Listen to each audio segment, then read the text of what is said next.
Assalamualaikum warahmatullahi wabarakatuh. Selamat datang di channel Bimbel Pena Pelajar Bimbel Daring ala YouTube. Hari ini kita akan belajar Fisika SMA kelas 12 bab listrik statis bagian 3.0. Dan submateri yang akan kita bahas adalah kapasitor. Tahukah Ananda apa itu kapasitor? Iya, jadi kapasitor itu adalah salah satu komponen listrik yang berfungsi untuk menyimpan energi dalam bentuk muatan. Nama lain kapasitor itu adalah kondensator. Sebuah kapasitor itu terdiri dari dua lempeng konduktor, biasanya terbuat dari perak atau aluminium yang dipisahkan oleh medium dielektrik jika ada. Ya, kedua konduktor itu dihubungkan dengan terminal listrik yang akan mengalirkan muatan listrik melewati dua lempeng dan materi dielektrik tersebut. Jadi sebagian arus listrik yang mengalir itu akan disimpan oleh kapasitor dengan tujuan untuk mengendalikan arus listrik. Nah, fungsi kapasitor itu selain untuk menyimpan energi adalah untuk memilih frekuensi pada gelombang radio, untuk memadamkan bunga api listrik pada sistem pengapian mobil, untuk menyimpan energi dalam rangkaian penyala elektronik, dan sebagai filter dalam catu daya. Simbol kapasitor ini adalah seperti ini ya, hampir sama dengan baterai. Bedanya kalau baterai itu simbolnya satu panjang satu pendek. Kalau kapasitor sejajar sama panjang. Oke, jenis-jenis kapasitor. Berdasarkan bahan, ya inilah tadi bahan dielektrik, maka jenis kapasitor itu terdiri dari kapasitor keramik, kapasitor elektrolit, kapasitor tantalum, dan kapasitor mika. Sedangkan berdasarkan bentuk, kapasitor itu terdiri dari kapasitor keping sejajar, kapasitor bola, dan kapasitor silinder. Sekarang kita bahas kapasitas kapasitor. Apa itu kapasitas kapasitor? Yaitu kemampuan kapasitor untuk menyimpan energi. Ya, jadi seberapa besar kemampuan kapasitor itu disebut dengan kapasitas kapasitor. Ya, jadi kapasitas kapasitor ini bisa juga didefinisikan sebagai perbandingan antara muatan Q yang dapat disimpan dalam kapasitor dengan beda potensial antar kedua konduktor. Secara matematis kita bisa cari C, kapasitas kapasitor, perbandingan antara Q dengan V seperti ini. Ya, di mana C itu adalah kapasitas kapasitor satuannya farad, V beda potensial satuannya volt, dan Q satuannya adalah muatan. Ya, jadi nanti kalau misalkan rumus dasarnya itu kan C sama dengan Q per V. Jadi kalau kita mau cari Q dari persamaan ini itu adalah C dikali dengan V. Sekarang kita bahas kapasitas kapasitor keping sejajar. Ya, jadi ini ada gambar kapasitor keping sejajar. Ya, jadi terdiri dari dua buah pelat. Ya, kemudian ada baterai. Yang pelat ini dipisahkan sejauh D. Nah, inilah nanti yang membedakannya. Apakah pelat itu berisi konstanta dielektrik atau tidak? Ya, kalau tidak berisi berarti dia hanya ruang hampa udara. Kalau ada isinya berarti nanti persamaannya jadi sedikit beda aja. Ya, jadi kalau misalkan dia tidak berisi konstanta dielektrik, maka besar kapasitas kapasitor itu bisa kita cari menggunakan persamaan C sama dengan epsilon 0 dikali dengan A dibagi dengan D. Ya, dimana epsilon 0 itu adalah permitivitas ruang hampa yang nilainya udah ada ini 8,85 kali 10 pangkat minus 12. Kemudian A ini adalah luas pelat, luas penampang pelat yang ini, ya. Kemudian D adalah jarak antara kedua pelat. Oke, nah ini dia tadi catatannya.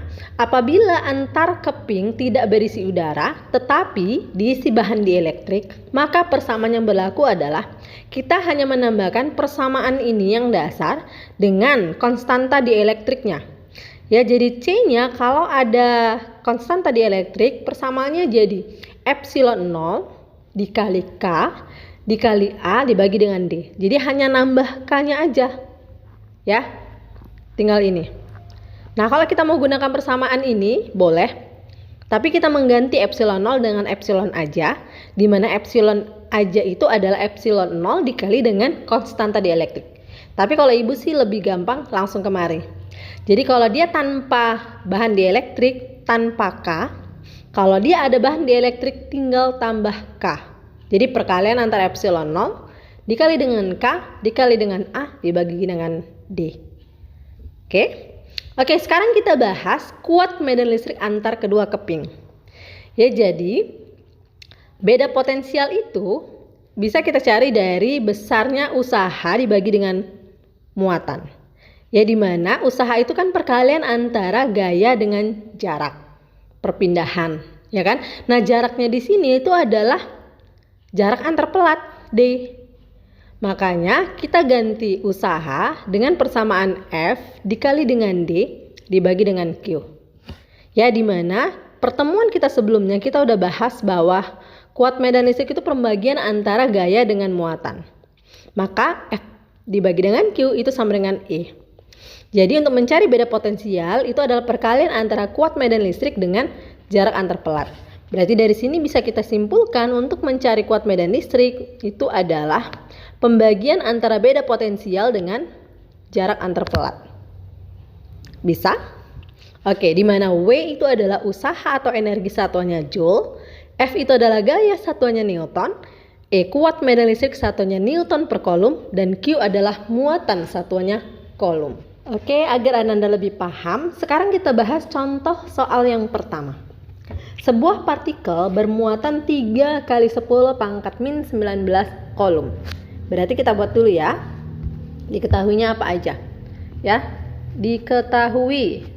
Berarti muatan simbolnya Q itu besarnya 3 kali 10 pangkat min 19 kolom.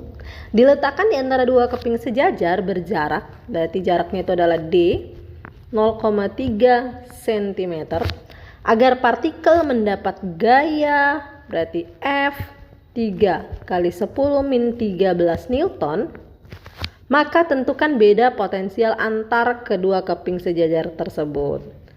Oke, berarti yang ditanya adalah V. Oke, kita jawab.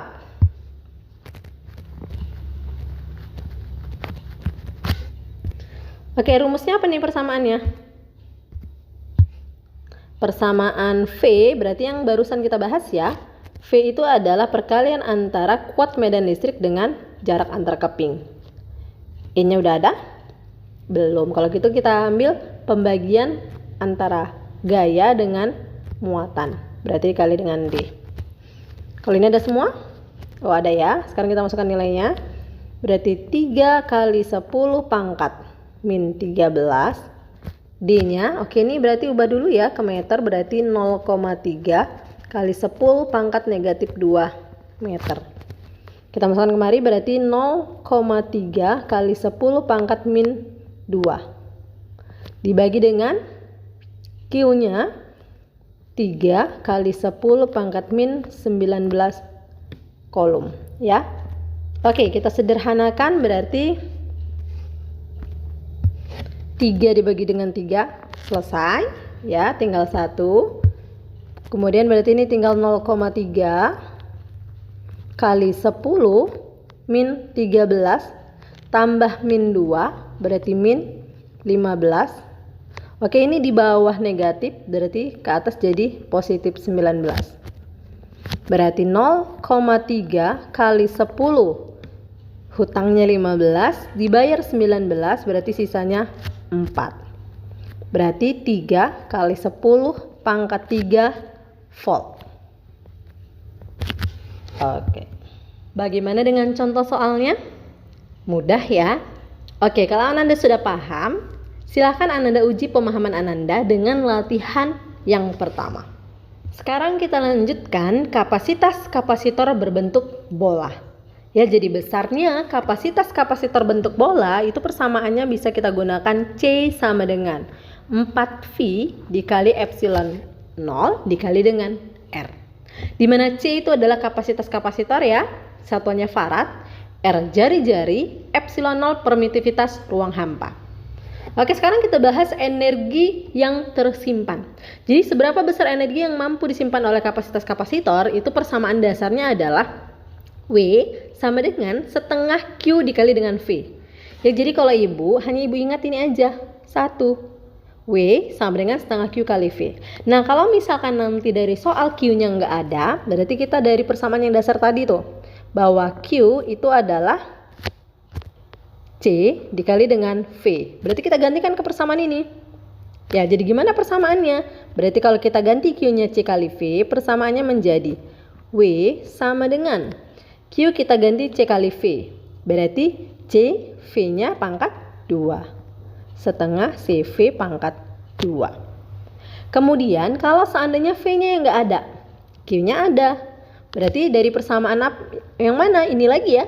Jadi kalau Q itu C kali V, berarti V adalah Q dibagi dengan C. Ya, kita ambil V sama dengan Q dibagi dengan C.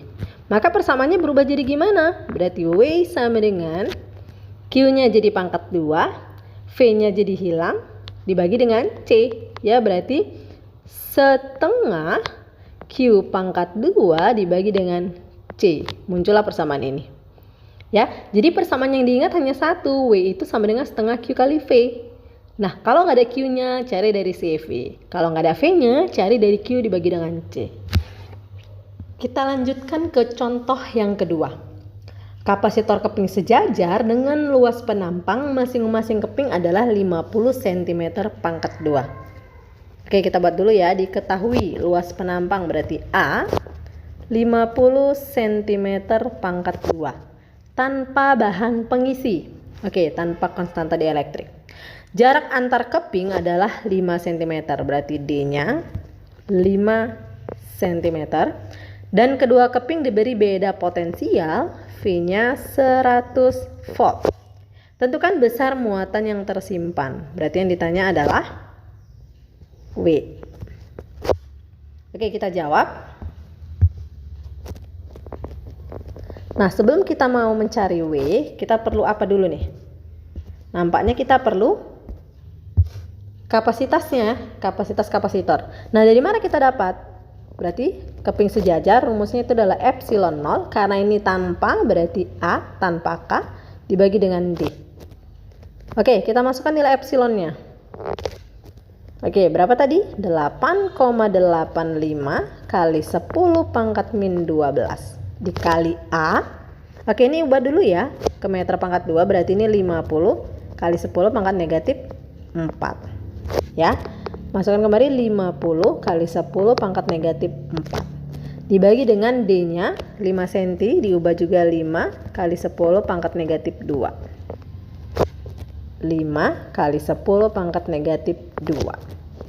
Oke, kita sederhanakan. 50 dibagi 5 dapat 10. Ya, barulah kita kalikan. 8,85 dikali 10 berarti dapatnya 88,5 kali 10 pangkat min 12 kurang 4 berarti min 16. Min 16 tambah 2 berarti min 14. Satuannya farad. Oke, sekarang lah baru kita cari W-nya. Ya, jadi W itu kan setengah Q dikali dengan V.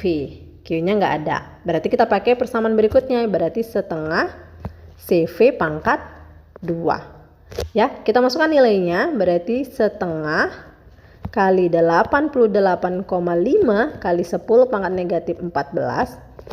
V-nya 100, berarti 100 itu 10 pangkat 2. Ya, 10 pangkat 2 dipangkatkan lagi 2. Oke, berarti W sama dengan 10 pangkat 2 dipangkatkan 2, 10 pangkat 4. Jadi minus 10 pangkat minus 14 ditambah 10 pangkat 4 jadi 10 pangkat min 10. Bisa ya? Ini 88,5 dibagi dengan 2 dapatnya 44,25. Berarti kali 10 pangkat min 10. Satuannya joule. Tuntas sudah pembahasan kita hari ini. Semoga Ananda paham dengan apa yang telah Ibu jelaskan. Kalau masih ada yang belum paham, silakan tanyakan di kolom komentar. Kalau sudah paham, silakan uji pemahaman Ananda dengan latihan yang kedua. Selamat mengerjakan. Sampai jumpa di video kita berikutnya. Wassalamualaikum warahmatullahi wabarakatuh.